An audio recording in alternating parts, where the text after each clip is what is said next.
Se puede aplicar la técnica de transformación de fuentes en circuitos lineales ante la respuesta de corriente alterna. Si se tiene un circuito lineal que está conectado con una impedancia en serie con una tensión, un fasor de tensión, este es equivalente a una fuente de corriente, un fasor de corriente con una impedancia en paralelo conectada a este mismo circuito lineal en los bornes AB. La relación que existe entre ambos circuitos está dada por la ecuación Vs es igual a IP por ZP. La misma impedancia se tiene para el circuito en serie que en paralelo. Y de otra forma también se puede calcular que la corriente IP es igual a Bs sobre Zs. Hay que tomar en cuenta que aunque estos dos circuitos son equivalentes, y el valor de la impedancia ZP es igual al de Zs, cuando se realice el análisis de una conversión de fuentes, la tensión y la corriente en esta impedancia es distinta a la que está en paralelo con la que está en serie. Eso hay que tomarlo en cuenta. Así que el análisis que se vaya a realizar en el circuito no debe de estar influenciado por transformaciones de fuentes. En este problema se pide encontrar la corriente Ix, que es la que fluye en esta resistencia de 20 ohms en estado estacionario cuando se tiene una fuente de tensión con forma coseno y una fuente de corriente también con un coseno. En este caso se tiene una frecuencia angular omega igual a 100 radianes sobre segundo. La impedancia equivalente del capacitor ZC es igual a menos J sobre omega C, que es igual a menos J sobre omega, que vale 100. Y la capacitancia tiene un valor de 500 microfaradios, 500 por 10 a la menos 6. Que da como resultado ZC es igual a menos J por 20 ohms. Y la impedancia de las resistencias queda igual. Pasando al dominio de la frecuencia, esta fuente de corriente se convierte en un fasor de corriente con amplitud 0.2 y ángulo de 10 grados. La impedancia de la resistencia se mantiene igual. La impedancia que corresponde al capacitor de 500 microfaradios se calculó de menos J20. La impedancia de esta otra resistencia es 20 ohms.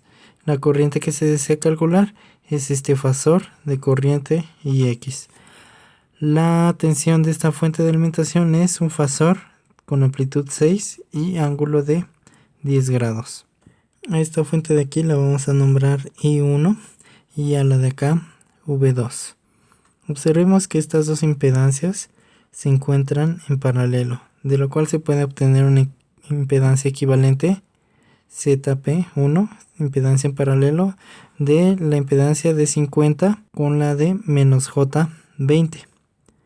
Que se obtiene como resultado 200 sobre 29 más menos J 500 sobre 29 en ohms, obteniéndose el siguiente circuito equivalente, donde se sustituyen estas dos impedancias en paralelo por esta.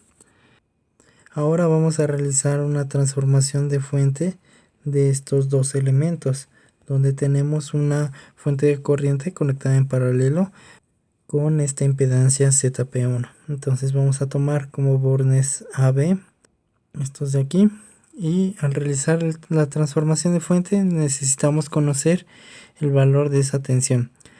B1 va a ser igual a la corriente en paralelo por la impedancia que está conectada en paralelo. Esto es igual a 0.2 con ángulo de 10 grados multiplicado por 20 por 200 sobre 29 menos J por 500 sobre 29.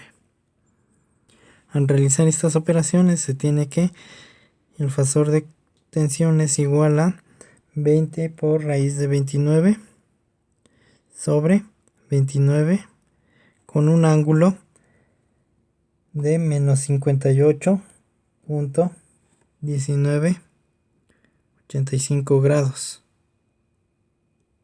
de donde se obtiene este circuito equivalente, donde ahora la impedancia ZP1 está en serie con la de 20 ohms y ahora se tiene una fuente de tensión en serie con estas impedancias. También se tiene la fuente de tensión V2.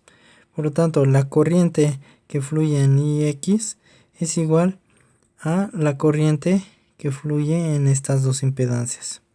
Si tomamos estas dos impedancias como una sola, estas están en serie, así que su valor se suman directamente.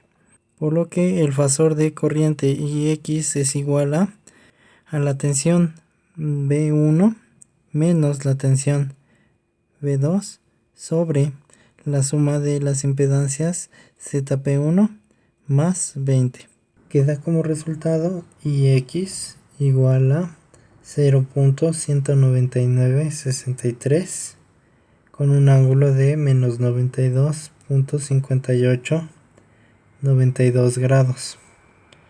En el dominio del tiempo, IX de t es igual a la misma magnitud, 0.19963, coseno de la frecuencia angular son 100 t menos 92.5892 grados.